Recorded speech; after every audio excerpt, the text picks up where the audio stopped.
नमस्कार, मैं हूं रविंद्र जैन और आप देख रहे हैं मुंबई मास टाइम्स। आइए देखते हैं आज की मुख्य खबर। पोलीस भरती संबंधाने एक या ठिकाणी एक फिनिक्स अकॅडमी आहे।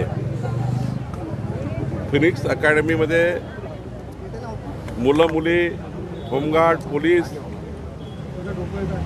या भरतीमध्ये भाग घेतात। फिनिक्स एज्युकेशन सोसायटी त्यांना पोलीस आणि चांगले इन्स्पेक्टर देतं।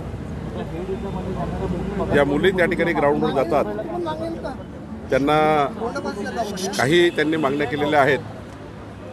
ग्राउंडवर खेळताना काय काय त्यांना फॅसिलिटी असल्या पाहिजे, तर त्याचं निवेदन मी आता डीजी पोलिसांना पाठवलं आहे। माननीय मुख्यमंत्री महोदयाशी मी चर्चा करणार आहे आणि यांचं निवेदन जे आहे त्या निवेदनावर योग्य कारवाई पोलिसांनी करावी, म्हणजे मुख्यालय डीजीनी करावी अशी त्या ठिकाणी मागणी त्यांची आहे। त्यावर मी कारवाई करणार आहे।